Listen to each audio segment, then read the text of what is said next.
GM. Yo, yo, yo. GM everyone. I'm your host, Chef Tony P. And I'm your host, Doodlifts, and welcome to the new TGID series, Meet the Doodles Team. We felt like it was important to get to know the team as people and gain some valuable insight into what makes the Pastel Cartel so special. Thanks everyone very much for joining us. We really hope you enjoy what we have in store. I'm going to go ahead and pin the Spaces link up to the top. And if you guys have any questions for Ingi, go ahead and post them in the comments on that tweet. And with whatever time we've got at the end, we will go ahead and shoot those his way. Without further ado, we'd like to give a warm welcome to our very special guest, the CCO of Golden Wolf. Oh, CEO of Golden Wolf and CCO of Doodles, Ingi Erlingsson. Ingi, welcome. Thanks for joining us today. Hey, how's it going? Good to be here. Thanks for having me. Yeah, awesome. We're super excited to get to hang out and chat today and just rock it. So let's jump right in. Do it.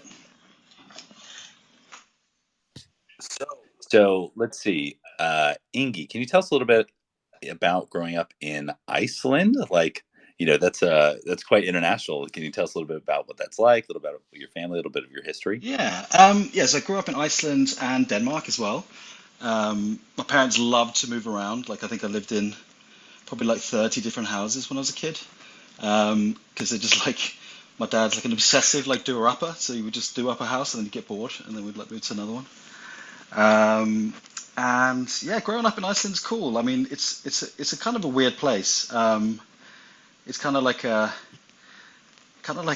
sort of like a micro version of everywhere else, except you have like all the different things going on, all the extremes and all that kind of stuff. So like Icelandic people are kind of like they have massive like there's like island mentality where they're like that's to be the best at everything. So I think Miss World's been Icelandic 3 times, and World's Strongest Man a load of times as well or whatever, because like I think people were just a little bit obsessive.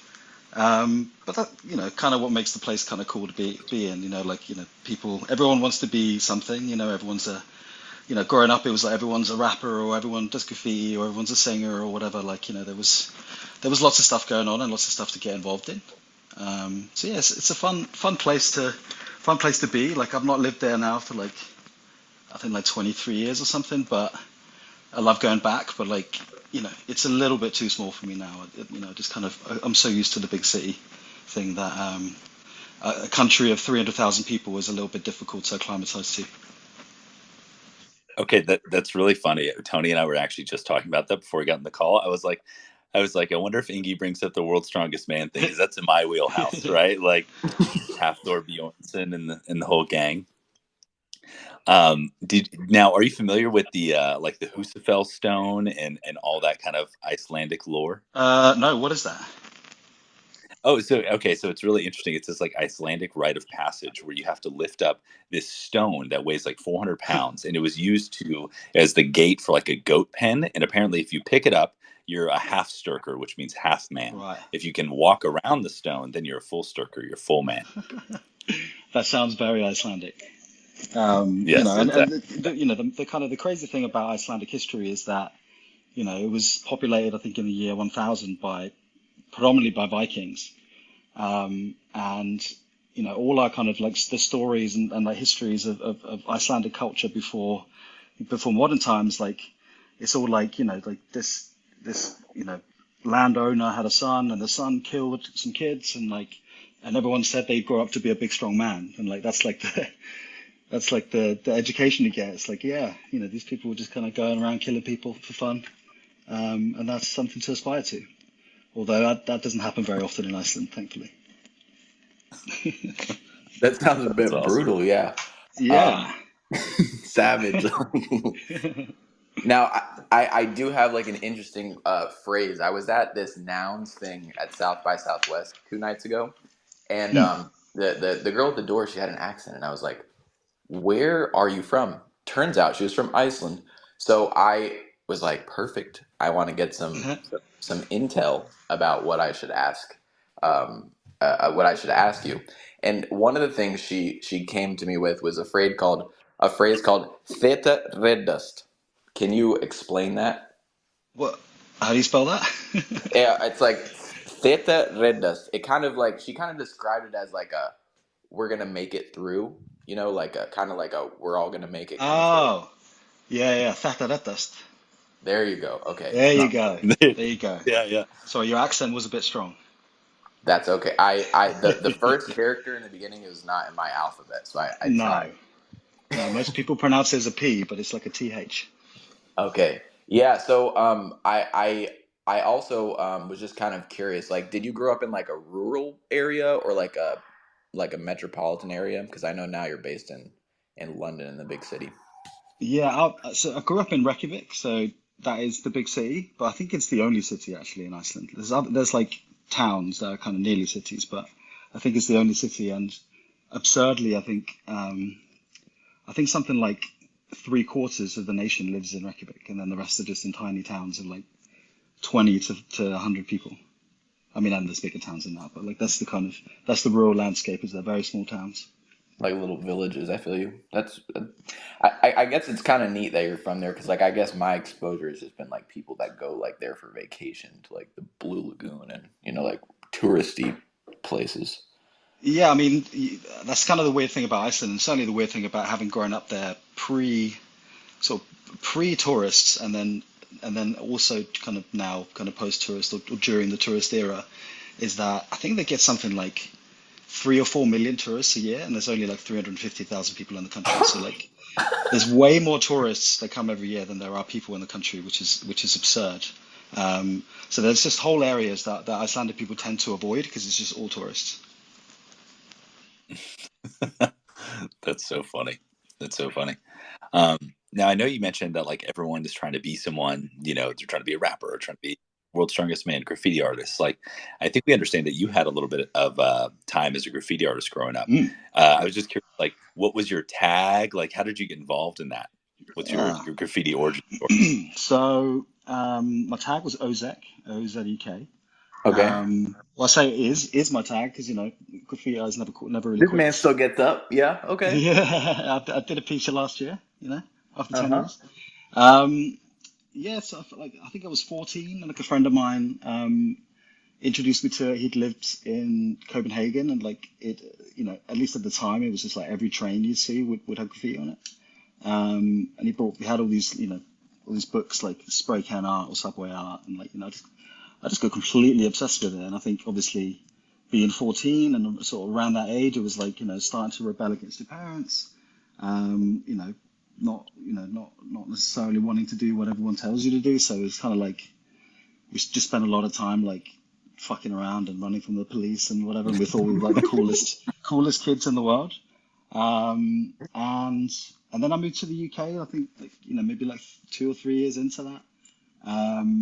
And yeah, just got really into it, like really, really into it. Like my parents were splitting up, and I was just like, didn't want to spend much time in the house, and ended up like basically like doing a lot of graffiti on trains.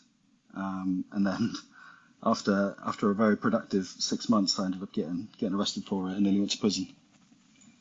So that ended my career. Oh no. That ended my career of illegal graffiti, at least. Naturally, Yeah. but you had a good run. You had Oh a good yeah, run for yeah, sure. yeah. I burnt bright and I burnt out pretty quick. That's that's Yeah, awesome. That's I awesome. I lived recently in London and like in Shoreditch. Oh my Oh gosh, yeah, it's so epic over there.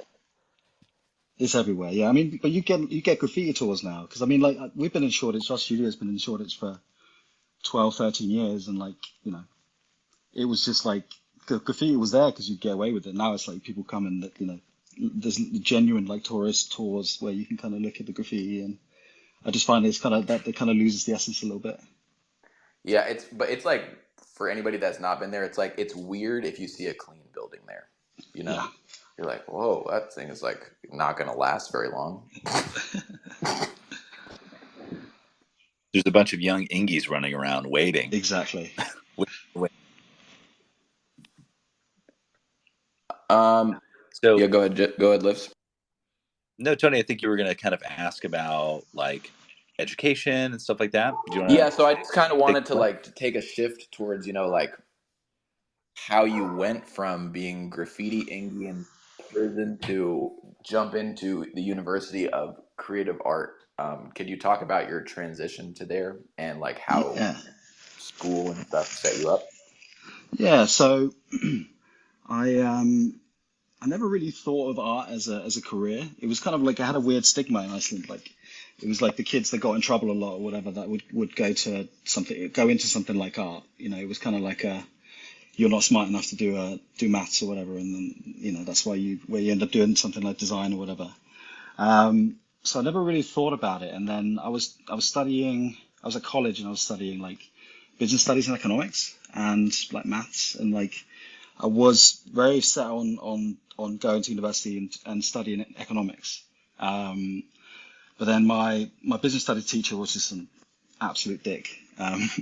We didn't get on, and I ended up dropping out of the business studies thing and taking up some classes in art. And just because I've been always been doing art, like I did art forever. Obviously with graffiti, and then as a kid, I just it came really naturally to me, and my teacher was kind of encouraged me to go and do that. And I was kind of in the middle of the graffiti era in the UK. So when I did get arrested, I had to like take time off before going to university, and like kind of spent that entire time just like I was so paranoid that everyone was going to be so much better than me that I just spent like night and day. I was working in a supermarket at night in the gas station, um, and just like reading books about programming and Photoshop and all that, and just teaching myself absolutely everything. And then I finally got to university and I realized that like no one knew anything. Like we did a whole year at the beginning just to like learn Photoshop. So it kind of paid off for me actually, because then I could just focus on the creative stuff when I got there. But I was pretty paranoid that everyone was going to be better than me when I got there. What edition of Photoshop were you at back then? Are we talking like CS3 Oh, or it's whatever? pre CS for sure. I think maybe like Photoshop 4 or something. Maybe Now, it would have been like the real question, it would have come did you with. pay for it? Oh no, definitely not. No. Shout out to Adobe. No, I mean at the time, what the way you'd get a lot of software would be that you'd get like a CD with a magazine. So you'd get like some kind of like limited version of that software. So that was my first experience with Photoshop. I remember I got my first copy of Photoshop. I had a buddy of mine who worked on the school TV show, so he slid me a copy on the sly. I mean, to be honest, like I think I'm sure Adobe will acknowledge that if it wasn't for piracy, they wouldn't have the domination that they do, because um, it was like back when you could buy it, it was like over $1,000, I think, for just like one Oh piece of yeah. software, and most kids, like you're not going to get into that software if it's that expensive. And so the piracy, I think, helped people it helped to become like the standard, and then when you went into business or whatever, then you had to use that. So I think it probably helped in a lot of ways. It's an interesting case for CCO because yeah, there's an entire generation of graphic designers probably born on the backs of pirated Photoshop. So it's interesting. 100%, yeah. And I mean, this is kind of like look forward to seeing what happens in like 5 years when you see the kids coming up, and they've had like AI and all this like free software on the internet. What's the difference going to be? Oh yeah, that's gonna be wild. It's gonna be wild. So you went into school, so you were ahead of the curve with all your skills. Where did you land your first gig after school? Um, so it's kind of during school. So as I say, like because I was like a little bit ahead, just in terms of like knowing the software and stuff. Like I ended up, kind of getting in with the teachers a little bit more. Kind of had a bit more of their time because I wasn't just kind of learning about the software or whatever. So I could focus on doing the work. And one of my teachers brought in this company called I Love Dust to give us a brief. And it was like a website for a collaboration that we're doing with Nike, and I'd made this like weird like flash animation where it's like a truck, and then you like click the truck and it would like paint graffiti on it, and then it had like a Mad Lib track in the background and stuff, and like just I think everyone else just like did like an illustration or something. Um, And so I caught their attention and eventually went to work for them. But before that, I did a 6 month internship in New York at this company called Surround. And it was two brothers that were at MTV before. And their main gig when I joined was doing TV idents for the Playboy channel. So my first job in the industry was rotoscoping naked ladies. What a trip. Yep. Like, this is what I went to school for. Exactly. Is it a win or a loss? I can't tell. Yeah, the only time will Yeah. tell. But I will tell you, like So you said about like being able to leverage your teachers. Like, I mean, I didn't do design, but like the office hours or like building relationships with them, like that have the network and professional experience, key to the streets. 100%. And key to life, really. Uh-huh. They, like, yeah, what they say, your network is your net worth if Yes. you subscribe. But I guess to that point, you know, just kind of like maybe on an inspirational note for other people, you know, like to the Doodles community and transcending beyond, for people that are trying to do stuff like that, what did you think like you would impart like knowledge towards them? You know, like if people are pursuing it, that might be like kind of facing adversity. So you mean what, like setting up a company or like getting arrested for graffiti? I guess just like kind of like going into design as a profession.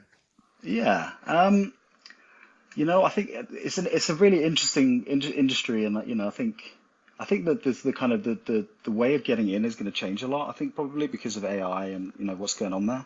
Um, that's not to say that you're going to be able to just type 3 words into Midjourney and then you're going to get a job. But like I think there's sort of the journey that someone has will be very different because I think one of the big issues with design or any kind of profession like that is that it's actually a really expensive thing to get into. Like, we talked about Adobe software, it was like a grand or grand and a half or whatever when I was young. You needed to have a computer that you can use an internet connection, you need to have spare time to practice. And it's one of those professions where like, you know, there really isn't a replacement for hard work. Like the more you work, the more you understand your clients or the briefs or the world or just how things work. And like, there really isn't a shortcut through that. And I think, the most successful people generally that go into it are people that, just have been doing it anyway their whole lives. I think, if you've always been drawing or whatever, like then that's kind of probably the sort of most frictionless way of getting into it. That's not to say that people can't start late and be amazing. I mean, I started relatively late. I didn't start illustrating until I was like 19 or something, but like obviously drew before that and did the graffiti thing. But yeah, I would say like it's definitely hard work and like, just like putting yourself out there as well. I mean, that was one of the things that, I really learned from my teachers at university was like, you could be the best, most amazing artist in the world, but if you don't know how to put yourself out there or you're not comfortable with it, then no one will find you. Like it's your job to make sure that people see you. Yeah, no, I mean, I think that kind of is like a bit of the recipe for being ambitious. And Mm. I'd say, at least to your story in terms of ambition, shit, then so you went from I Love Dust to Golden Wolf. Talk about making a risky play. Can you, Um, or with or calculated risk, I would say. it kind of was and it wasn't. So basically, what happened was so because I'd been at this studio in New York, did other things than Playboy Channel. We did like a bunch of like Comedy Central IDs and like lots of fun weird stuff, but like mostly stuff for TV. Hmm. And my background was like fully in design. I wasn't an animator. I didn't really know anything about animation, but I got those 6 months of experience. And so when I went to Isla Dust after university, um, you know, they were strictly an illustration studio or design and illustration studio. They were doing like branding or like illustrations for ads or magazines or whatever. But like this is in like 2006, and Hmm. then maybe like a year or two into that started this whole transition started where like digital animation was really becoming a thing in advertising, and a fairly like fortunate period for a lot of studios where like, people just really didn't know how to like set budgets. And it was the same, I think, in live action at the time. It was like, oh, we need this thing and it's 20 seconds long and we'll give you 750 grand for it. And people just like, well, okay, like do it for 100. Sign me You know what I up. mean? Like, yeah. And it was, it was a pretty short-lived period and we didn't fully capitalize on it. But, I was the only person in the studio that knew anything about animation. And so, it just became my job, like 1 year into the job, to figure it out. And we hired a couple of people, but we weren't in London, we were in Portsmouth, which is kind of like 2 hours south of London. And the thing about animation is obviously like, it's very much not like a one person job, like it does take a lot of people to do it. I mean, it's possible to do it on your own, but like to do the really big stuff and do things on a deadline, like you need a lot of people. And we could not get people to come to Portsmouth. Like every now and then we'd have to like pay a freelancer like a really high rate. We'd have to put them in a hotel, and it was a whole big thing to try and do animation down there. So I moved to London and set up a studio for them there. Grew that to like I think like eight or nine people, and then we ended up getting approached by like an international production company called Partisan about being represented all over the world, and Partisan is like where like Michel Gondry is represented. Like I think he owns part of the company.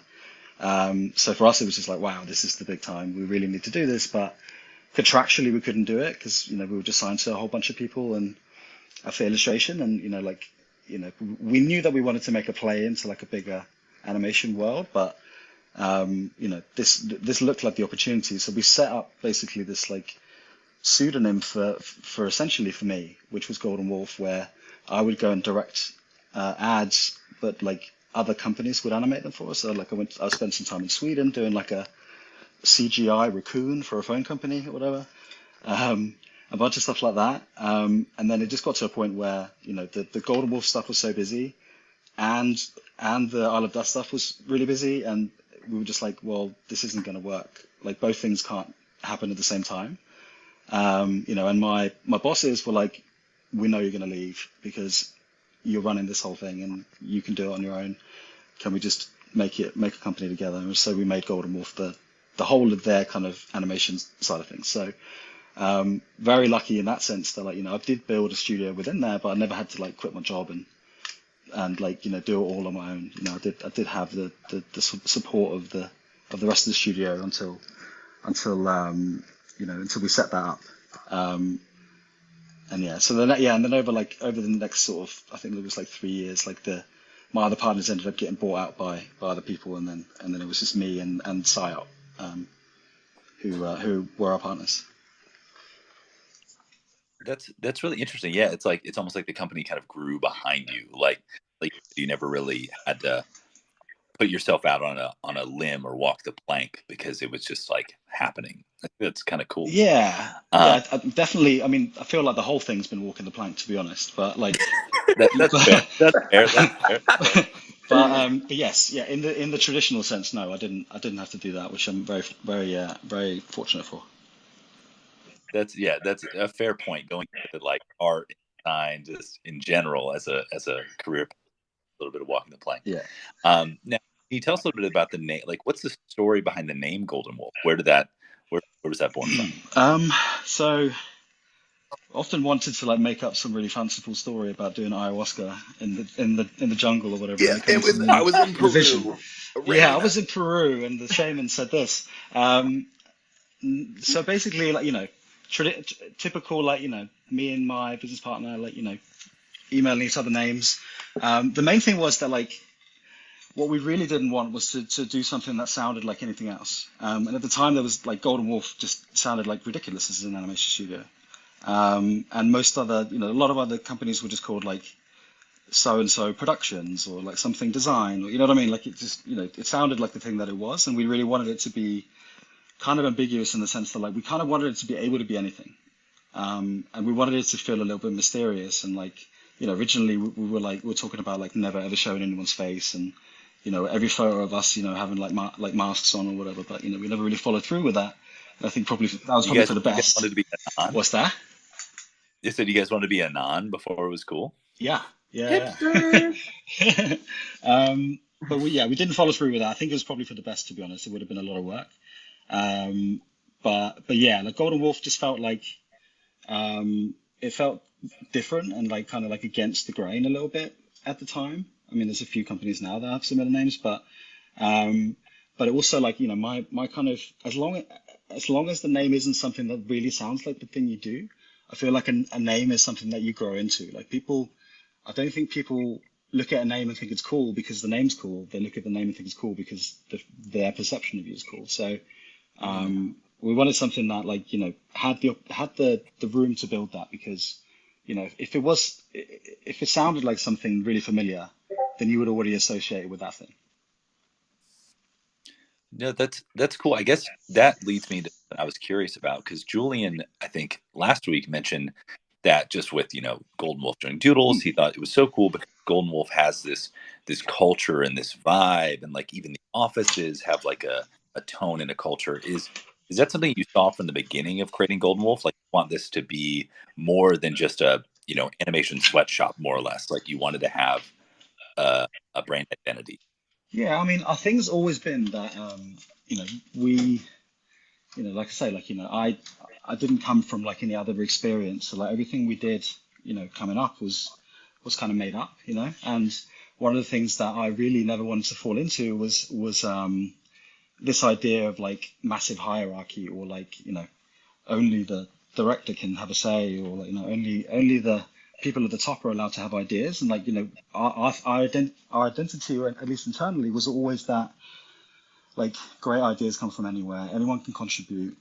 We've had interns come in and do some of the best work that we put out on social. Like we every now and then like something amazing comes out of someone who isn't necessarily in a position of like directing an ad for McDonald's or whatever. So we've always wanted it to feel very much like like a gang, like a team, like it's like a kind of a group of equals. Obviously, as we've grown, like we've had to put hierarchy in just because like it's chaos otherwise, unfortunately. And I think when people come into the industry, they do kind of crave that structure, Structure. like they need someone to tell them what to do because like if we just leave them to their own devices, like they won't really know whether they're doing the right thing, and like it's an uncomfortable thing I think if you're just kind of like forced into that. So we've had to kind of learn and adapt, but we've always kind of seen ourselves as a family, and I know like it's easy to say that it's kind of a meme, right? Is that like if someone tells you that we're like a family, then they're going to make you work 24 hours a day. um but with us is like I think like like a few of the guys have been with me for like 12 years. You know what I mean? Yeah, Like we've been together like it's a so long. I've long been to, I've been time. to people's weddings. Practically delivered people's babies. Not quite, but you know what I mean. Um, like it's just been like we've just been together through so much and like done so much together. And like I think I'd say there's probably like 10 people there that have been with us at least 7 years. So it's like it is a group of people that have just been together for a very, very long time, and potentially their entire careers so far. And like I'm not sure exactly how like the animation world works, but just riddle me this. Like, do you like have you like been getting like prospects to try to like, hey, do you want to join this other big like more traditionally functioning studio? Do you know what I mean? Like, do they like scout for people that are doing things like you do and try to like subsume into like these other like bigger traditional bodies, like a Pixar or stuff like that? Um, um, it does happen, and it's happening more and more now.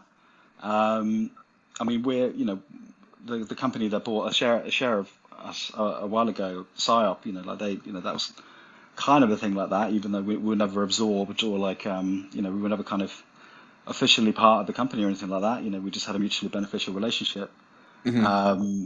which worked out really well for us. But I do think, like what we're seeing at the moment, like we're seeing a lot of animation studios, join forces or like, or kind of pivot in different ways, kind of like what we have.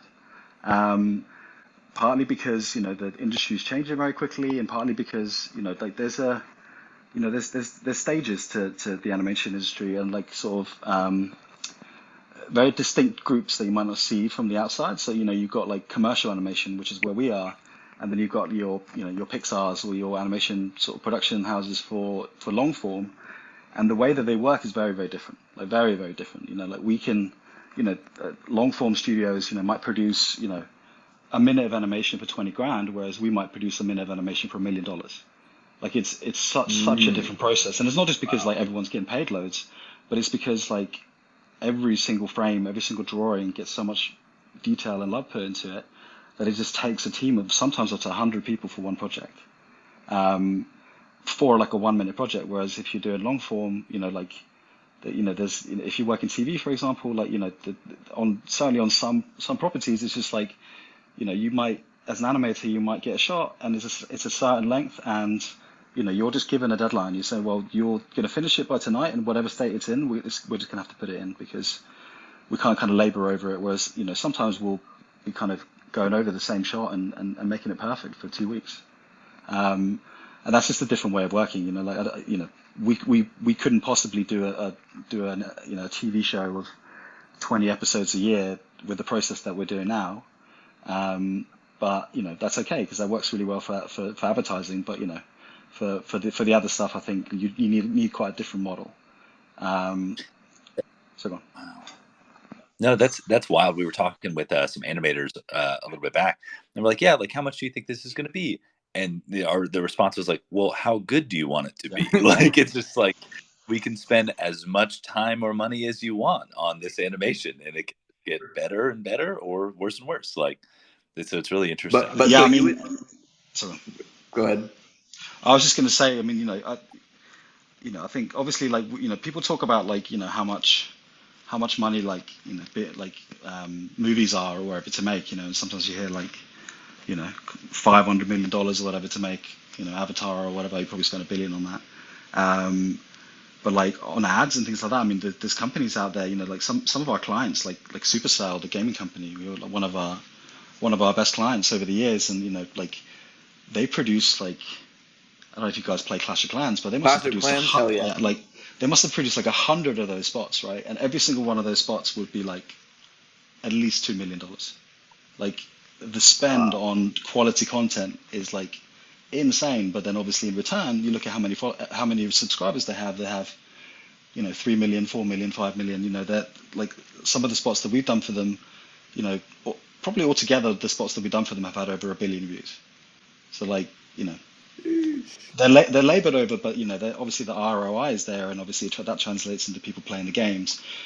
But obviously that's not right for everyone. So there's different ways of doing things and different approaches. But and that's why I say like for like TV and stuff, like the way that we traditionally produce stuff like isn't really feasible because it's just it's too laborious, takes too long, and is too sort of detail oriented and rightfully so. Like in a lot of TV content, really it's a story that matters. It's not really about, no one's going to care if like Rick's arm and Rick and Morty didn't quite move the way that it should or whatever. Whereas like when you do it for advertising, that you got 20 clients above you going, not sure about that angle.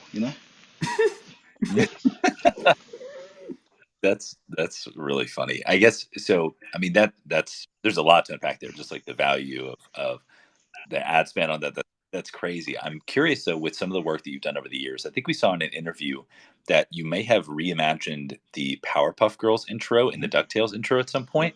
What was it like, kind of reimagining like those iconic like those brands and IPs? I was amazing. Yeah, I mean I mean I was such a big fan of both of those things. I was kind of with like DuckTales was like what I grew up on, and like in Scandinavia, like people absolutely loved Donald Duck, like they're just obsessed with him.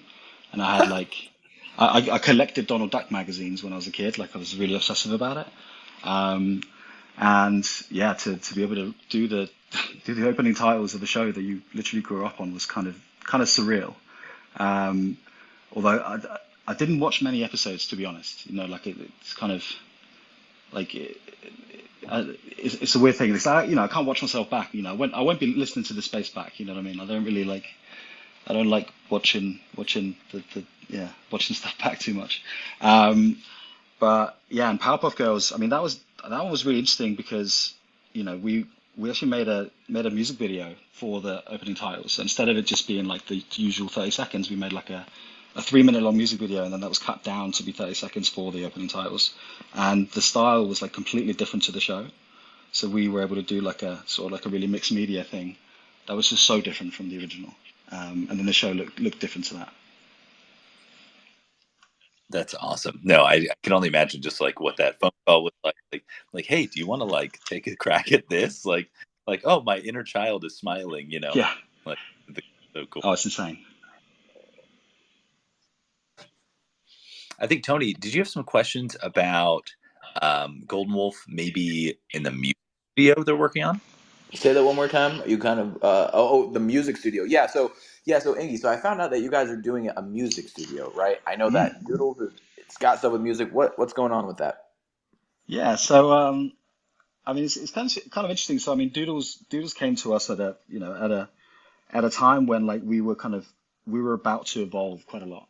Hmm. So I'd been kind of I've been spending maybe like a year or two before that, like kind of strategizing and thinking about like where I wanted Golden Wolf to go, and like what I think what and we had a lot of meetings with the team, and like talking about like what are our passions, and like what are we really interested in, because I think one thing that kind of is very apparent is that like within advertising, like and I love advertising, is that it's the biggest thrill, but like every single project you get, you have to do it. There's a triple bid. There's three studios pitching for it. Sometimes someone will spend 50 grand on a pitch and then lose it, and it's like that sucks. Takes a lot of the sort of motivation out, certainly in the short term. And like what we really wanted to do was to evolve in a way where we could be, we could kind of be more things. We kind of like a lot of us don't really see ourselves as like animation specific people. We just see ourselves as creatives, and like that's the thing that we really care about is creativity. Um, and I guess it's always been my vision for Golden Wolf to like, I use the Supreme example. It's like, if Supreme can put their logo on a brick and sell it, then why can't I?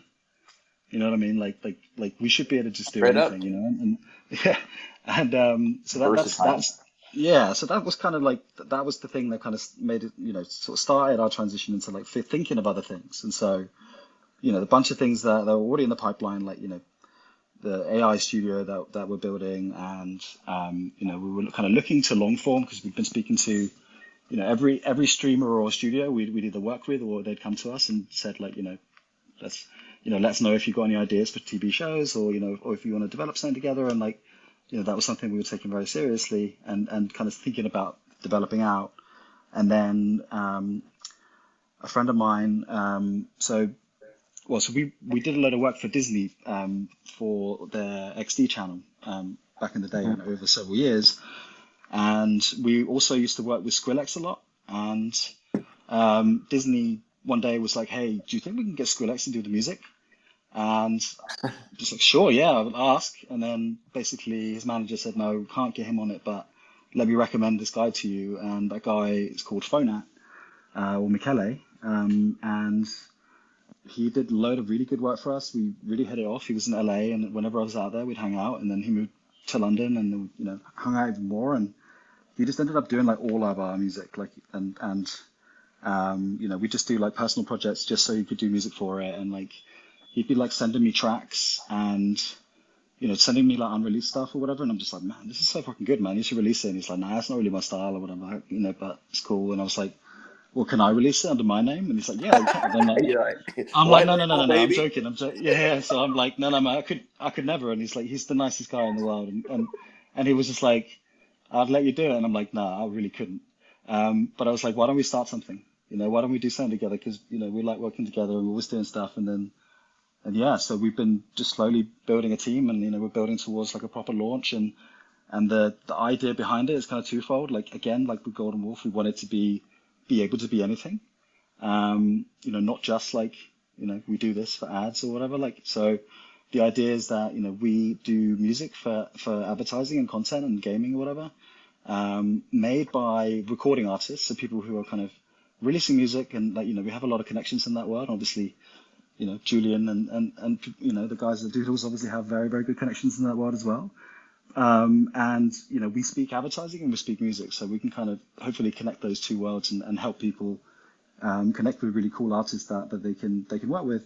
But then also we're going to be releasing music. So we've got like an EP coming out in maybe like a month's time. And so we're kind of building like we're trying to build like almost like a sort of guerrilla style, like, design led band slash studio slash, whatever we want to make it in the future. But yeah, that's the project at the moment. That sounds super cool. I love that we said like gorilla style. I'm like, man, like geez, I grew up listening to the Gorillas, Mm. so I think it'd be so cool to see that like reinterpreted now. Like it was so impressive back then. You know what I mean? But like, yeah, that's just gonna be that's super Yeah, I cool. mean, I don't want to give anyone any expectations that we're going to be like doing like fully animated music videos with characters just yet. But I think it is very design led, and like there's a whole kind of like concept behind it and stuff. So I think the sort of the combination of what we're really good at Golden Wolf, and then like the music that the guys are making, like I think we could do something really interesting with it, and maybe try and do something a little bit non-conforming as well. That's awesome. That's awesome. I think it just sounds like, you talk about being like just creative at your core and not being hamstrung by like, oh, we just do advertising, animation, things like that. It just seems like you guys are always kind of on the cutting edge, or at least pushing the boundaries. And I guess we've kind of teased talking about AI for a little bit. So I'm kind of curious, um, you know, what is Golden Wolf doing with AI right now? We've seen you mess with it on the timeline. Like, how much actual effort as a studio are you guys kind of investing in looking at AI as tech? Um, s yeah, we do spend a lot of time thinking about it, and I think like AI is at a really interesting point right now, like, there's obviously a lot of apps out there, and like, like the sort of, there's a lot of gimmicky stuff out there, like we talk about like, some of these AI apps getting, millions and millions of users within days and stuff like that. And, I feel like a lot of the perception is that, oh, the computer's just going to be doing our work, and, like people are going to be out of a job. But like, I think almost the opposite is happening. And I think that's the thing that, or opposite is gonna happen, I should say. And that's the thing that I'm really interested in exploring. So that we're doing a company that's a joint venture with PsyOp, who were our partners before. They're really like incredibly, so they're the guys that do all the Clash of Clans animations. Like they're amazing, and really like technically brilliant. And we are looking at AI and looking at ways of essentially like reducing what it can do. Because I think that's the problem right now. It's given you access and the ability to do absolutely everything. But like, it's kind of like, you know, if you have a Spotify subscription, you're not a great DJ. It just means you have all the music in the world. And I think it's kind of the same with AI. It's like, if you don't kind of limit the functions or steer it in a certain direction, then it'd be very difficult for your average person to use it. And there'll be a limit to how useful it is to an artist, because there's no control over it, and there's no way of augmenting something. It's just creating something from scratch. And I don't think that's particularly interesting. And I think like the old saying of like, if everyone's doing it, or if it was easy, everyone would do it, right? And I think that's like incredibly true here, like, because everyone is doing it, like everyone is creating stuff with AI or whatever. And what does that mean for artists? Well, it means that they're going to be even more important, because, you know, how's a brand going to stand out? How's McDonald's going to stand out? How's like anyone going to stand out if like everyone's creating like amazing looking content?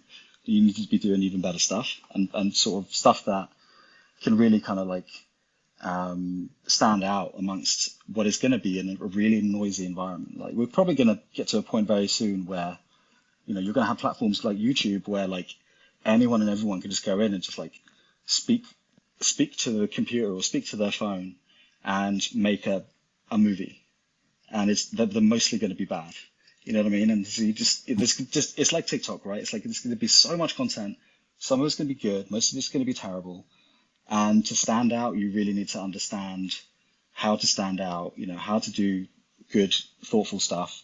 And, you know, people are worried about, someone with no experience and no artistic knowledge or skills coming and competing with them. But at the end of the day, like, artists are obviously like brilliant at what they do. And so even if they are using the AI tools, they'll be able to steer in a direction that will be attractive to people, and people want to engage with. And so, a very long story short, like what we're doing with AI right now is we're just like testing it, like we're playing with it, like we're not like implementing it into our pipeline right now. Like it's not replacing artists or anything like that.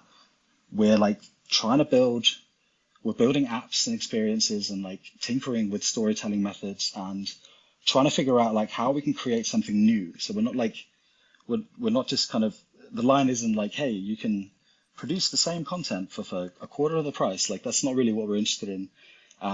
Just like with the blockchain, right? It's like people just look at it as like, oh, it's just money, right? And it's like, no, it could be so much. There's so many possibilities, and there's so many things you can do with it. And there's the whole angle of like digital identity and like how to kind of like tell stories in different ways. And like, I don't know if you saw, there was like some guys did a 24 hour, like 24 hours a day show about like an AI Seinfeld. They ended up getting cancelled in the end, but like it was streaming on Twitch, but it was 24 hours a day and it was like fully AI driven. And I think that's such an interesting, Yeah, it said something like weird or something. yeah, but like And I just think like, we've been so like married to this idea of like a 90-minute movie and a 30-minute TV show or whatever for so long that I think we're finally going to have the tools to create different experiences and different types of storytelling and different ways of interacting with content that aren't just kind of restricted to those buckets that I think everyone expects. And I think that's what Web3 is. It's like we're all experimenting, we're all kind of inventing stuff, we're all kind of figuring out as we go along. But like that's the thing that's really exciting about it. And I think that's kind of probably where like AI and Web3 are going to converge. Where like when the two get together, I think the possibilities for content and experiences and identity are going to be massive. that's really interesting. I remember watching. I don't know if you watched the recent Corridor Digital AI quote unquote animated short they did that kind of broke the internet. But it was really interesting because I watched a breakdown of it by like a Disney animator, Mm, right? Traditional 2D animator.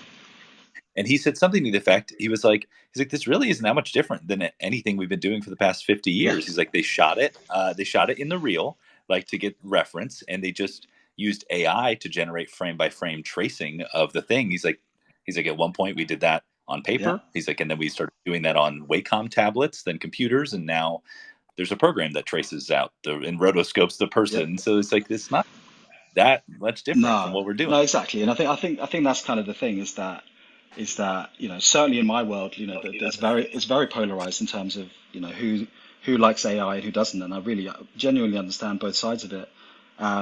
But I think the sort of the allure of being able to like type 3 words into a software like Midjourney and then get like a beautiful image out of it, I feel like that's the thing that's kind of throwing people off a little bit, or like misdirecting a little bit, because I don't think that's like what AI is going to be and what it is. It's like, yeah, it's possible, but like you could also just Google that image. You know what I mean? Like you can still get to an image, but that's not really the point. That's not really what art is. Right. Right. It was very clear in that video that it still required such an intense amount of artistic direction Mm. and vision, really see it through. And I thought that was really telling. Exactly, yeah, and I think that's and I do genuinely understand why people are scared of it, and like there's all kinds of applications for and all kinds of AIs and stuff, that will be quite scary to people. I mean, our financial system's been run by AI for a very long time, probably not to a very good degree, um, but I do think that without the creative talent that people have already, like none of this stuff is useful, and I think that's the important thing to think about. Yeah, I mean, I even kind of think of it just like the, it's like I see a parallel to Web3, right? Like Mm, mainstream people are like non-fungible token cryptocurrency. They're like, no. So now they're trying to change the paradigm and they're like digital collectibles. Right now, people are like AI. They're like, that's freaky. It's like it's technology, right? It's yeah. it's just giving people technology to do stuff. Because like you're saying, I mean, if at the end of the day, like I think it's important to hear from a creative's perspective. Like, do you think that, this tech is going to run you out of business? But like you said, all it's going to do is just push people to make even better shit, which is cool. That's exciting from a consumer's perspective. Like, I mean, if we love to consume content, make Yeah, I it mean better. it's like fearing cryptocurrency because you think that it's going to crash every currency there is or every fiat, and they're doing a perfectly good job of that themselves. So I really, I really wouldn't, I really wouldn't worry about it in that sense, you know? Yeah. Sure. You mentioned the Seinfeld show, which I thought was really interesting because I hadn't even really thought about that. Like content, I was like, oh, that's so crazy. That's not content. That's an experience. It's both. Like, I'm curious from your perspective. What is the kind of the most exciting potential use for AI? Like, how do you see it, or what are you most excited about? Um, I mean, I'm excited about the idea that like a lot of this stuff hasn't been invented yet, and like the idea that we could be at the frontier of like creating something that potentially is going to be like an ongoing format is really exciting, and I think that's obviously what people in Web3 have been doing for a long time, is the kind of being on the forefront of something totally new and something potentially unregulated, or and obviously we're the same kind of conversations with AI in terms of like copyright and stuff like that. But um, I think that what I find really interesting about it, and the really sort of interesting parallel with like popular media and sort of sentiment in the world about media is like, you know 10 years ago or however long, when like everyone was on Facebook, and it was like every week it's like, oh my God, go take the survey to see which Friends character you are. It's like, which one of these like mid-20s white people are you? You know what I mean? Which one of these five people or whatever are you? And it's like people couldn't identify with that, but that was what they were given, and like entertainment was very passive and like, well, like uh, late 20s, like good-looking white men are the most, successful box office, blah blah blah. So like that's what all we're going to show you because we need to make as much money as possible.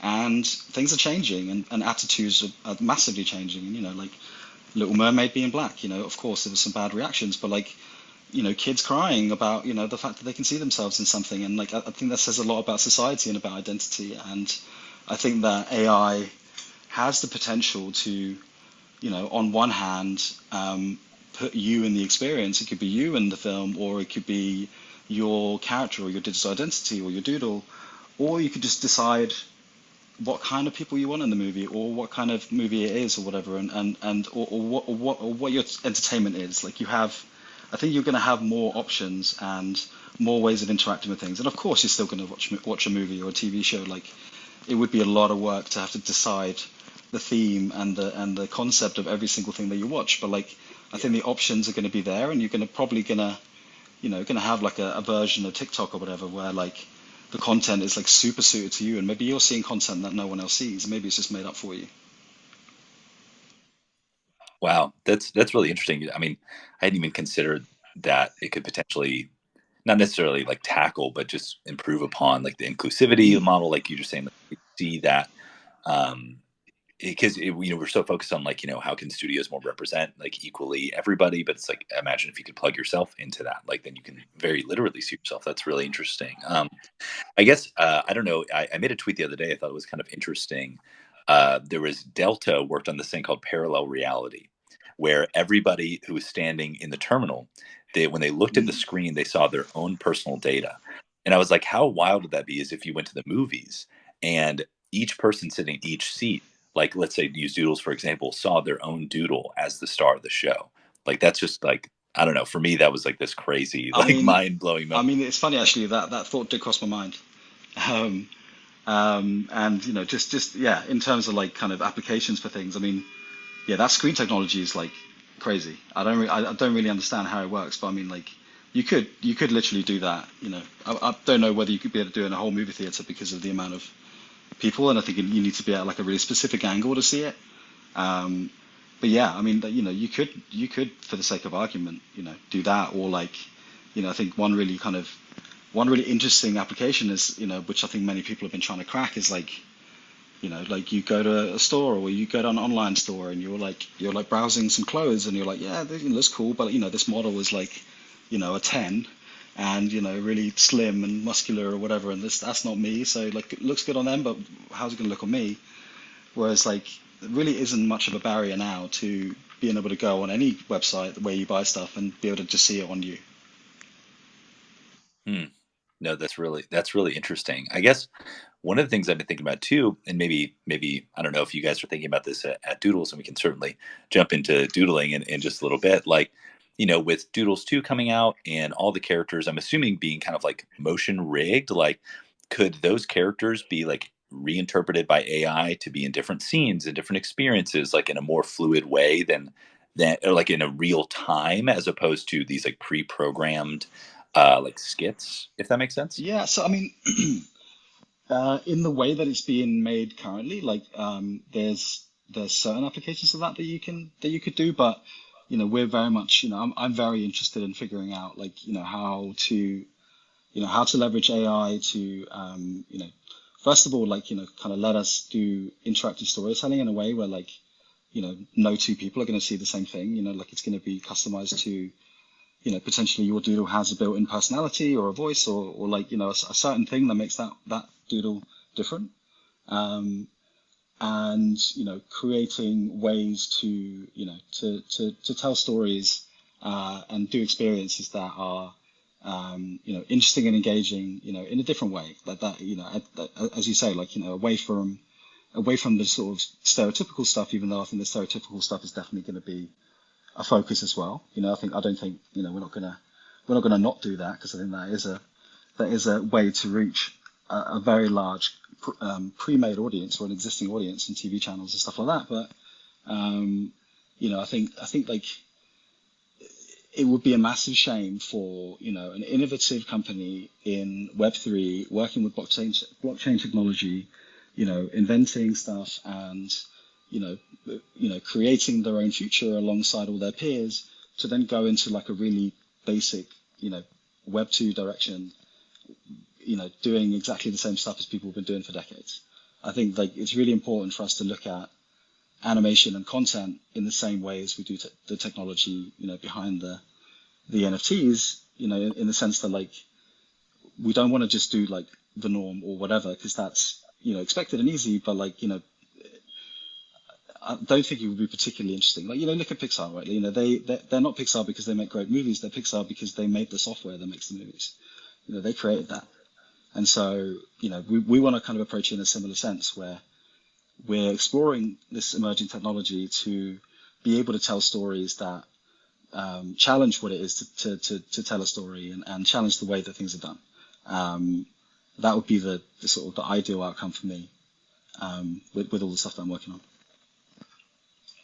That's awesome. I think that's great. I think about like Weta and like some of those other studios, like they're pushing the boundaries and they're filing patents on how they're doing things. I think that's just so cool. Yeah, amazing.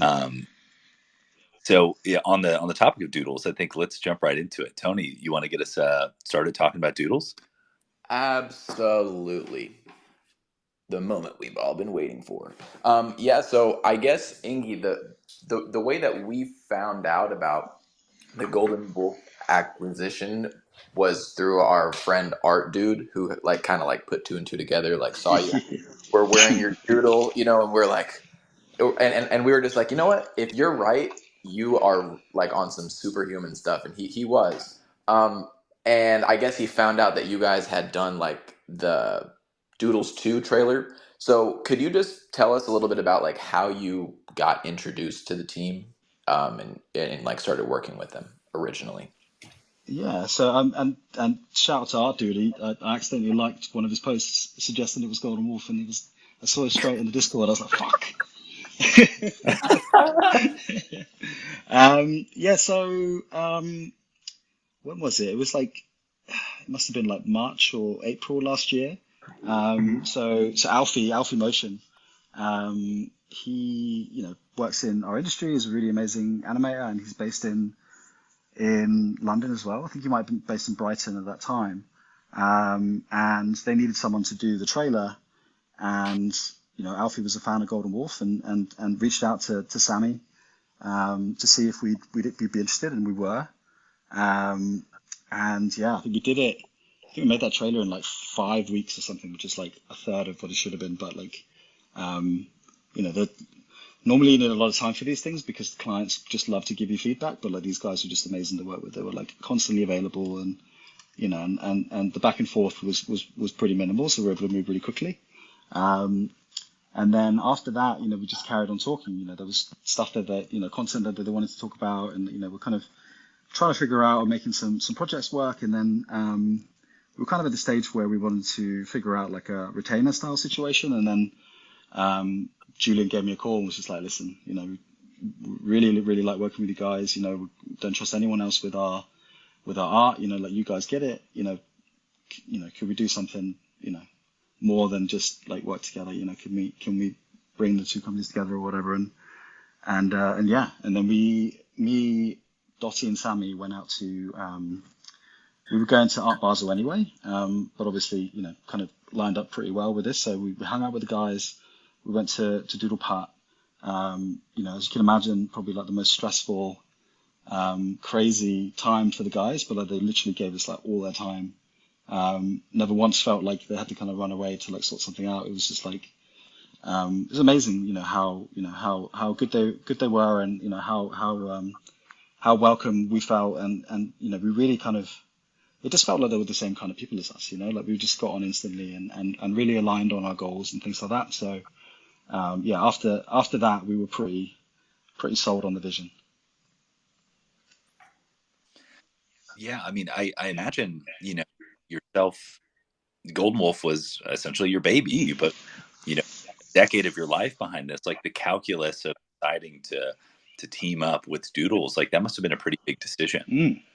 Yes, I mean, I'd spent maybe like the sort of year previously, as I mentioned, like I was kind of trying to figure out where we wanted to go, and obviously working with the team on figuring that out. And I'd started talking to investors or like potential partners, or just like, because what I realized was that we've been growing organically for 10 years. Like we never borrowed a penny, we never owed anything. Like we did everything, and just from one project to the next, and like just kind of grew organically. But I realized that in order to do the things that we really wanted to do, like whether it was a movie or a TV show, or like all the bigger things, we needed to be like 5, 10 times the size. And in order to get there organically, that would be another 10 years, and like we've worked really hard for the last 10 years, and like to have to then do the same thing for another 10 years, and potentially sacrifice culture and, some of the enjoyment or whatever, to go in these directions of just trying to like push to like grow just for the sake of it, just to get to like a certain thing, just like didn't feel very, very exciting. So, yeah, I was kind of talking to investors or, potential partners. Nothing had really lined up, like I think like there's a risk that, if you bring someone in who's like just there for the money, then, they're only bringing the money to the table and potentially can't advise you or help you grow, and it's like, I guess it's like the Shark Tank thing, right? You watch it and you're like, oh yeah, but they're going to get that person's ear or whatever. But it's like, no, they're going to speak to the assistant's assistant. They're not going to get any of their time. And that was kind of what we were looking at. It's like, I don't really want to bring someone in who is gonna, probably Pawn like, you off. Yeah, like not be directly yeah, involved. oh yeah, yeah, not be directly involved. Probably like just like sell us out at some point. And is that a good move for the team? What's in it for the rest of the guys? Like what do they benefit from that? Well, probably nothing in the short term, maybe something in the long term, but it's limited. Whereas, as we evaluated this opportunity and we looked at, who we're working with, we've got, the team is incredible. Julian is, one of probably the most like inspirational person I've ever met. Like literally just like if you're feeling down, you just talk to Julian for 10 minutes and you'll feel amazing. Um, and you got Pharrell, and you got like Alexis Ohanian, and like like got like all of their contacts and all of our contacts, and it's just like just seemed like a like it's a meme and a stereotype, but like the 1 + 1 = 3, like truly does, because we can kind of benefit each other in so many different ways, and that's kind of what made it made it feel like a really, really good opportunity. And then like if just to like put your like CEO of Golden Wolf hat on, like just in general, like so if you're saying, like if you wanted to do longer form content, you'd really have to scale. Like have you guys already realized like certain benefits from being acquired by Doodles? Or is it something that's more like a delayed gratification in terms of scaling and other stuff, resources, stuff like that? Yeah, I mean, we've all, I mean, I guess the other thing that was kind of like our goal, right? And I talked about, the triple bid and like, always pitching against like two or three other companies. And, recently sometimes like you're on a pitch with 12 other companies and it's just like, it's a bit ridiculous, Hmm. and a bit of waste of money and time. And, and, um, and what we really wanted to do was just trying to get out of the pitching treadmill as much as we could and like, be able to do projects that maybe we originate or we don't have to pitch on because they're coming to us for us. And, that I think is something that we're starting to see now is like, because of this relationship and because of like, who we're working with and also like, just like the partnerships we're working on and, like those things lead to more work and, lead to different opportunities. So in that sense, like we're obviously getting to work on like really, really fun stuff, for Doodles and with Doodles, like, like as their animation partner. But then outside of that, there's so many brands and partners and artists and musicians that, we now have access to and we're talking to that, I think like we're getting to, you know, even more than we were already, like we're getting to kind of pick and choose the projects we want to work on and do things that like are truly inspiring to us. So I think that's a benefit we're seeing straight away, and I hope that's something that I hope we're going to be able to build on even more in the future, so that we're kind of going to be the masters of our own destiny more than just kind of at the whim and whatever comes in. I mean, yeah, there's got to be a huge mental load relieved from that, to free you up to be more creative, which is kind of what is your true nature, if you will. So I think that's really cool. Mm. Now, just out of curiosity, so this is a little bit of a different spin, but speaking of Doodles and you coming on as chief content officer, like you have to rock the PFP. Mm. So how did you choose the Ingi PFP? Yeah. um, so basically, I mean, I've been eyeing them up I've been eyeing up some Doodles PFPs for a long time. I was very close to getting it was like a Viking with a mustache and like a pink and white and green puffer or whatever it was, if I remember The correctly. Simone. Yeah. Yeah, and I was like, because that's me, right? Like it's like that's kind of me in real life. And then, Yeah, um, and I basically like, when I first learned about crypto, I ended up buying like a load of Bitcoin or whatever, and I just had it in like a cold wallet for like 2 or 3 years or whatever, and then I was like, it's not getting any better, is it? So like, why don't I just sell this and buy a Doodle instead?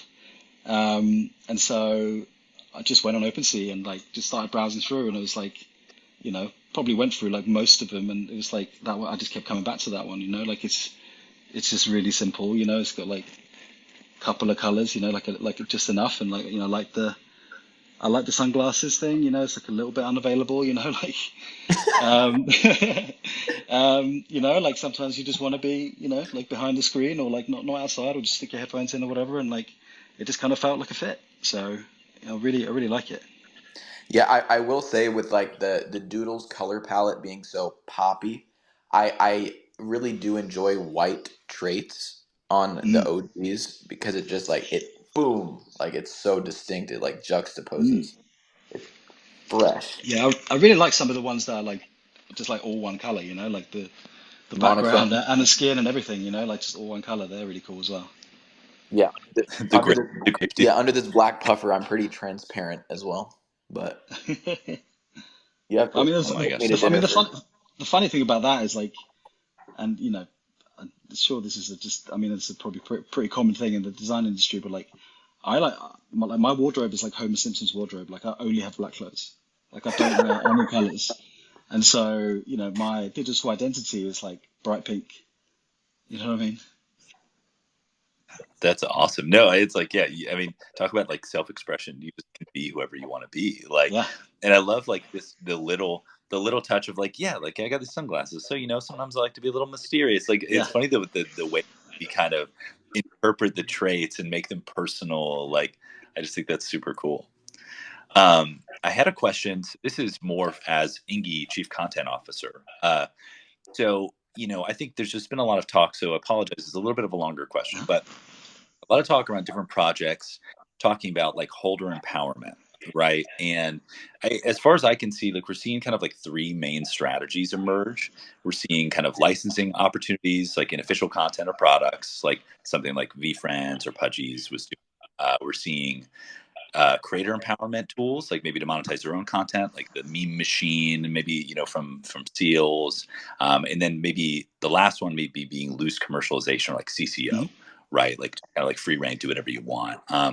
What do you think is now? Maybe it varies project to project, but like, what do you think is the most effective approach to holder empowerment, or maybe some insight into how Doodles is thinking about it as well? I mean, I'll talk from a personal perspective because I think Sure. it's probably a little bit too early on, just in my tenure at Doodles to start talking about that Fair, specifically. Sure. But from a personal perspective, like I kind of I've been aware of the space for a long time. I've been buying various NFTs for a couple of years. But I've not like worked in this space, right? I've not been in this space 24/7 until recently, and so the way I like to look at it is kind of from the point of view of like what would interest a normal person, like what would get my mum into this or my sister or whatever, like like what would be an attractive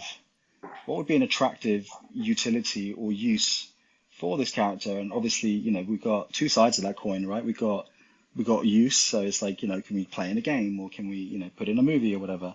And then there's the monetization as well, so like I think from my point of view, I'm very interested in looking at ways of figuring out kind of like novel ways of like thinking about it and like different like ways of doing it that like feel like more entertaining and are more part of the story and like you know isn't isn't necessarily like following the norms because I think the space is only like a handful of years old and it would be a shame if like a norms would establish this quickly, and I think Mm. there's a lot of space for experimentation and like I genuinely feel that I think people kind of obsess over like the idea of what an NFT is and the idea of what the blockchain is, but people should really just like forget about the names because that's the thing that's putting people off. Hmm. And really, it should be like email. Like you don't really care about like what kind of programming is underneath the hood. You just want it to get to the person that you're sending it to. And so, I want the space to get to a place where that layer is invisible, but like digital ownership is a given, and there are genuine benefits and ways of kind of um, you know ways for it to be worth it to be involved, whether it's monetary or from entertainment purposes. You know what I mean? Like how much money do people spend on games, or like on skins in games or whatever, and like they can't sell them, they can't do anything with them, and like there's an entire world of possibilities, not just in gaming and not just in PFPs, but like it's like every aspect of digital life. And I think like that's what's so exciting from my point of view is like, trying to think of ways that an average person would find it attractive, so that they therefore would get involved. And then maybe there's like a backdoor to, because it's hard to like onboard people into ETH, like, it took me a while to understand, how to like it was the scariest day of my life when I put my Udo on my ledger. Like I honestly thought I'd lost Yeah, it, like it's just, it's terrifying.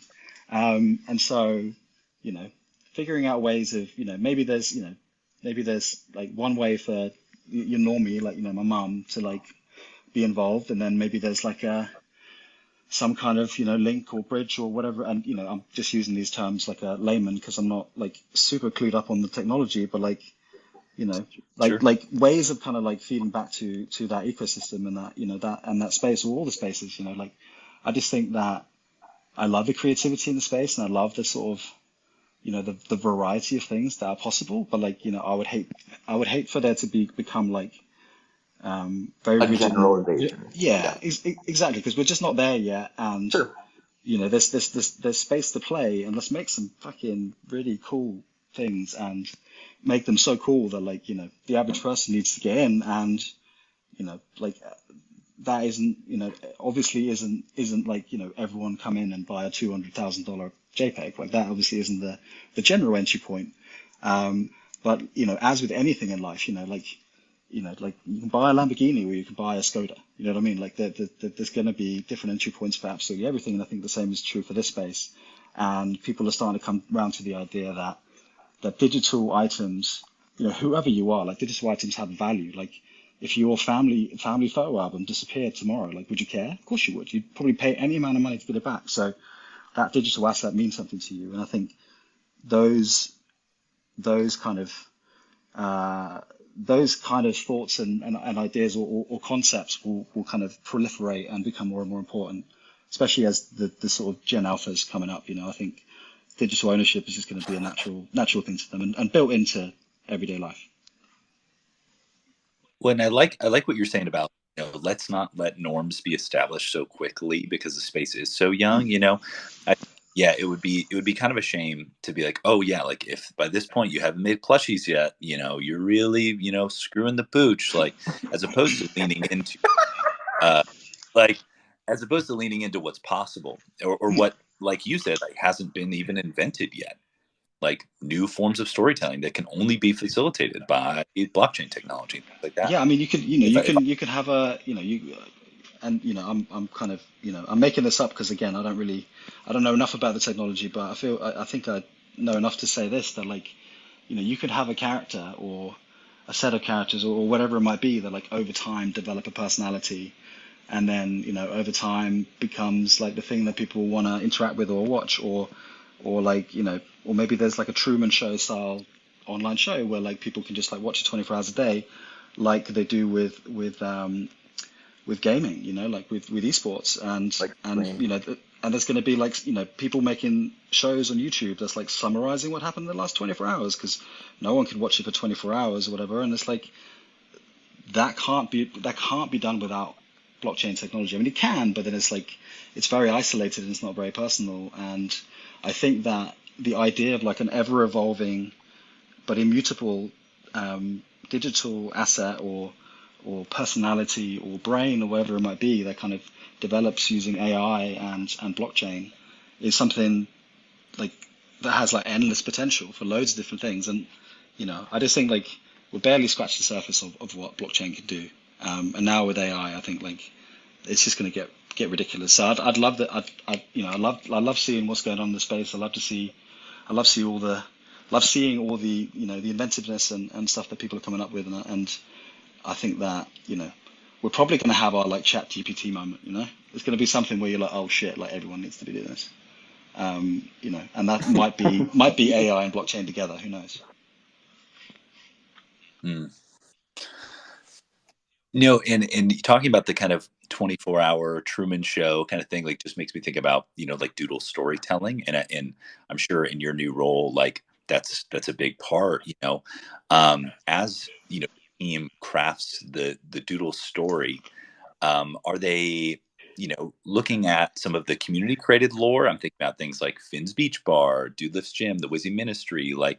Um, how do you see that, like community created lore versus the official company created lore, like merging, or is there an intersection of those things? I think like at the core of it, what's really important for building any story is that you're creating a framework that is genuine to someone, right? And kind of is a reflection of one person or like several people's like personality to a degree. I mean, like if it wasn't for Justin Roiland, there'd be no Rick and Morty. Like that's for sure.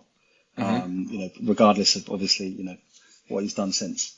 But like Scott, Burnt Toast is like absolutely like beautiful human being and like so incredibly intelligent and incredibly emotionally intelligent and honestly like unlike anyone that I've spoken to in kind of in the wisdom and kind of care for people and ideas and stuff that that comes from him. So what we're really focused on is like let's kind of extract as much as we possibly can from Scott. Let's build on let's build on his experience, his lived experience, and like where does he come from? Like what's the essence of this world because it came from him.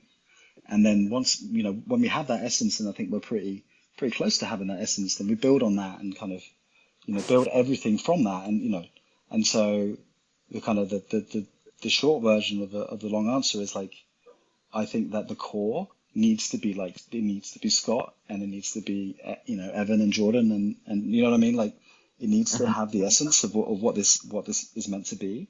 And then on top of that, like, absolutely, I think there's room for integrating other storylines. But I think it would be very difficult to build a cohesive storyline at the beginning if you're kind of just putting everyone's ideas in, and that includes like my ideas and like whoever. Like, it's like we want to make sure that we have this like that pure core at the center of Iron Man's chest, like powering Yeah. everything before we kind of start to Got like it. push other things in. I mean, I did a space not too long ago with um,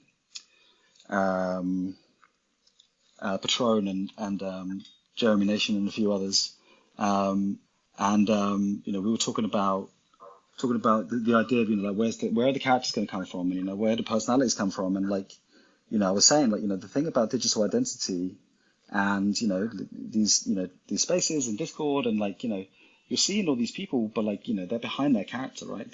So they kind of embody their character or embody their PFP and become these almost like characters to you when you're reading their comments or you're hearing them speak.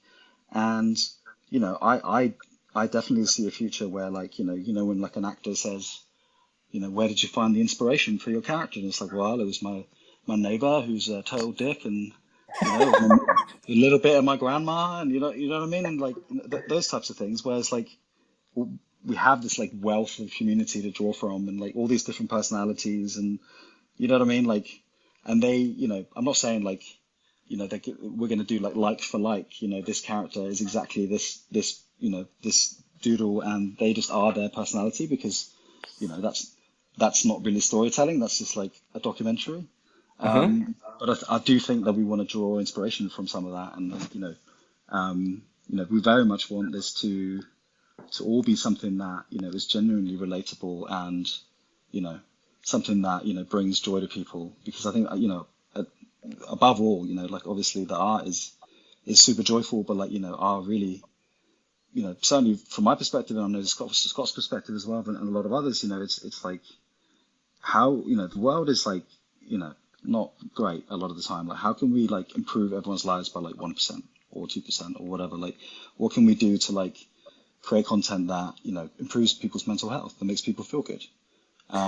And so yeah, so that's kind of part of the underlying mission, I think, is just to make like joyful content that's entertaining to watch. Yeah, I think, obviously a lot of what we've just been talking about is like innovation, like and Mm, processes and stuff. But like where, like when we're talking about content and stories and stuff being created, I think obviously, like some doodles holders and community members, like since we haven't really seen a lot of storytelling done so hmm far, people are like, they're afraid. They're like, oh shit, like what if we don't like it, or what if it's not a hit? You know what I mean? Yeah. And I think it's important for us to like understand, like, yeah, like the thought process, like because we're thinking like, what are going to be the values of doodles in this Mm, world? You know what I mean? Like, what do they do in their time? And like you said, and there's traditions in like English rhetoric of like archetypes of stories, but I think where you're saying, trying to push the boundaries and do something not necessarily innovative, but I'd say original. hmm That is where I think power really comes from, like, and like you say, I mean, well, why did you let Doodles acquire you guys? I mean, I think it's because you want to do something original, and that's like what Yeah. all these places, like you said, Pixar, like they create the software. I think that that's really powerful, and I think everyone is just so eager. We're like, let us know about it. You know, Yeah. I I think mean, that's a big yeah, part of you're it. right. I mean, it's the unfortunate nature of animation is that if you want to do a movie, you're probably talking 5 years. Mhm. For like a Pixar movie. I'm not saying it will take us 5 years to make a movie, but that is a reality of the current way that things are produced. Um, but I think the way that we're looking at it is like, you know, we're not just looking at like, let's just do like one big thing and then that'll be it. It's like we're Mhm. looking at it from like all different, different angles in terms of like we want it to be very short form storytelling or like medium medium form storytelling, or like YouTube shorts, or TikTok videos, and like all of those things can have a different production approach, or like maybe it's a slightly different look or whatever. Like the Simpsons movie looked very different to the Simpsons TV show. You know what I mean? Like there's like different angles to all those things, but and different kind of lead times and ways of approaching it. But like we're very much focused on you know bringing this brand out, because we've this brand is known by a lot of people. I mean, I knew about it before I even knew about NFTs. Like just like I didn't know what it was. Like a lot of people probably don't know what Pasheen is, because Pasheen was a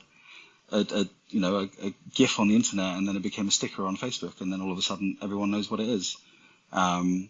And so in a similar way, we want to capitalize on that exposure, and we want to make sure that as many people as possible get to engage with the brand and get to feel joy, and have something that isn't just like I mean, I love Rick and Morty, but isn't just like an alcoholic and his grandson like killing people. Well, yeah, and to be fair, when we talk about storytelling, I think we should maybe broaden our definition. Because every illustration that's come out from Doodles to this point is essentially a story, Mm, right? If you read it uh, correctly. So I think that's like Burnt Toast is a visual artist to me, and so I think he has been telling his story mm. in a way.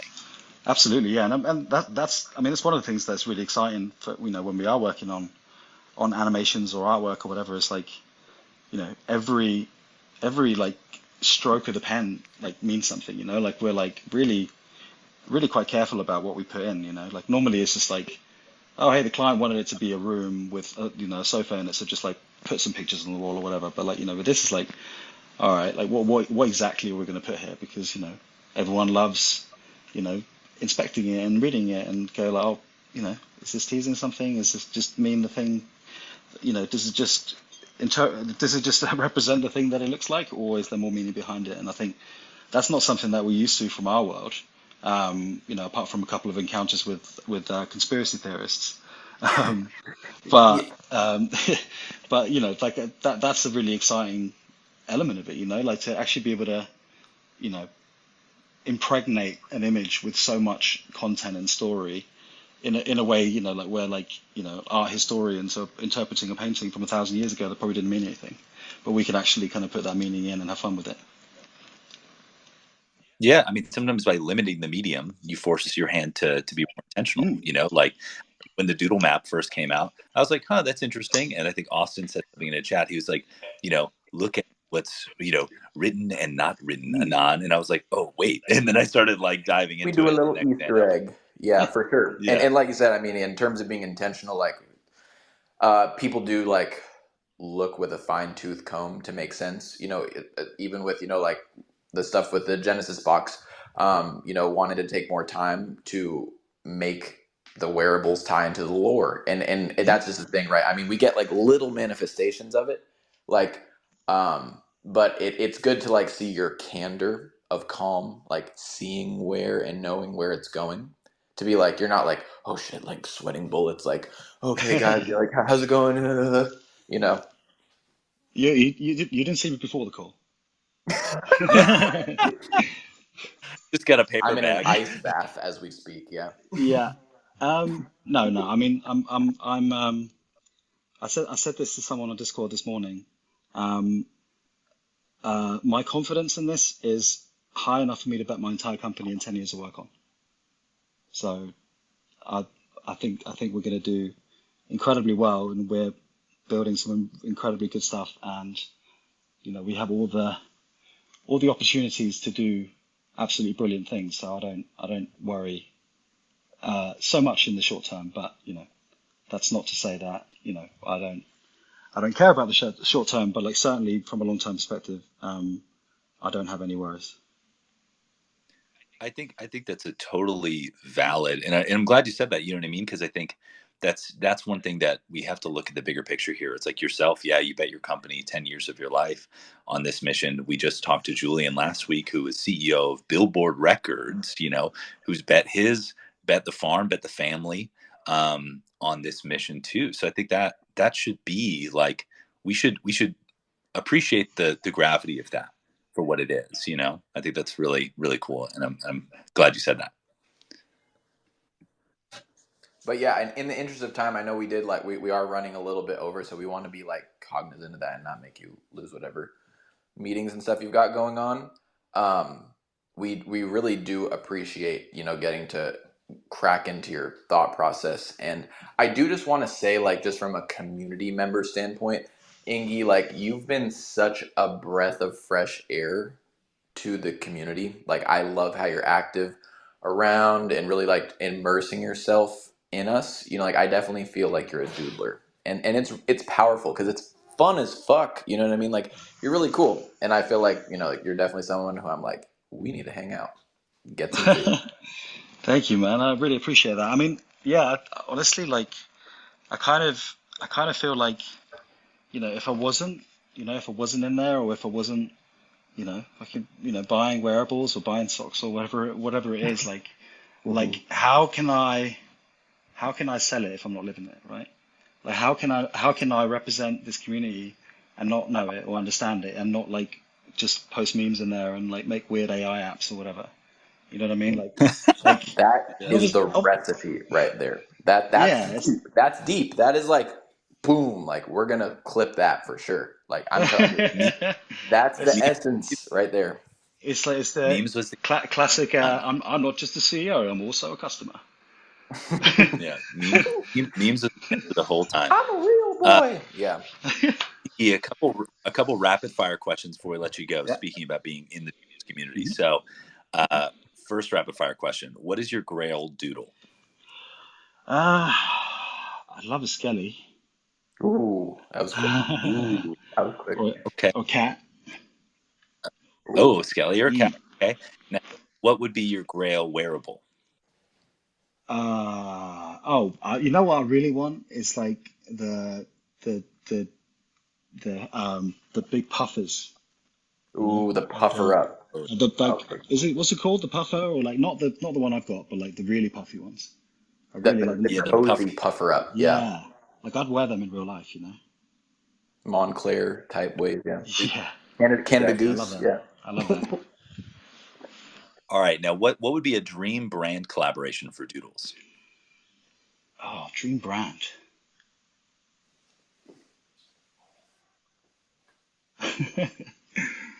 Trying to think. Doodles is the brand. No. No. Oh, I was gonna say Lamborghini, but that's just me. Um, I just love Lamborghinis. I don't have one, by the way. That's not a comment on that. When When Lambo? When Lambo, yeah, on Lambo, the road exactly. map. Those It's on the Doodle it's map. it's just been an in joke for me for a very long time. Um, yeah, dream brand. I think like I just it's gonna sound like a bit of a cop out answer, but just like any brand that's like truly like kind of like paving the way for itself. Like I'd say like how like Supreme did it. Like where just like built something out of practically nothing and kind of like unwilling to sacrifice the vision. I feel like those types of brands would be really interesting because I don't think partnerships should just be like, hey, stick your character on this hat or whatever. You know what I mean? Like it shouldn't just be that. It should be like a two-way thing. Like so anything where like it's a Symbiotic. genuine collaboration and it benefits both sides and each side is bringing something that the other doesn't have. I think probably be the answer. Yeah, to make something really special. That's Yeah. cool. And let's see. Last question here.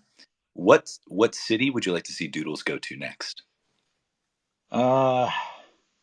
I really like Amsterdam. Ooh. Oh, I love Amsterdam. Yeah, that'd be cool. Amsterdoodles. We Mm. do we Okay. do a little Dutch. And also, really quick, I mean, I know that you guys at Golden Wolf have opened up your internship program, so I know like anybody that's trying to get involved with you guys, that you guys have stuff going on in London and New York, and you also recently dropped Lords of Water. Hmm. Are you sponsoring Twitter Space Series as their official water sponsor? Because we would love to be TGID, the official like Lord of Water, the official water of TGID. Imagine. That'd be cool. Yeah. Talk, talk about brand collaboration. Exactly. Well, that's it. Like a water brand, just like with like skulls on it that says "Drink water or die" on it. That sounds like a perfect match for TGID. Exactly. Yeah, I like it. Yeah, we should talk. But Awesome. yeah, we love what you're building, and like I said, totally really appreciate you coming through, and we'd love to have you on more. We don't bite, so we really do appreciate you, homie. Thank you, and I really appreciate what you guys do. Every Friday when I get that email through, and if there's a Drake meme in there, then my day's made. So you guys are doing a fantastic job. Awesome. Awesome. Well, yeah, Ingi, thank you so much for spending this time with us. Like, we know your time is valuable, and yeah, we really appreciate you coming through today. And like Tony said, being active in the community in general, like it's just been awesome. And having you on the team has just been great. Thank you. I'm really enjoying it. And looking forward to everything else. Thank you guys for having me. All right, Lips, buddy. Well, sign us off. I know there's been a lot of FUD. We need to put a stock in that, and we need to listen to you. yes, in Yes. the spirit of that, when you're going about your day, when you're going about your week, let us remember, think not of what Doodles can do for you, but what can you do for Doodles? Let's go. All right, everybody. This is TGID signing off.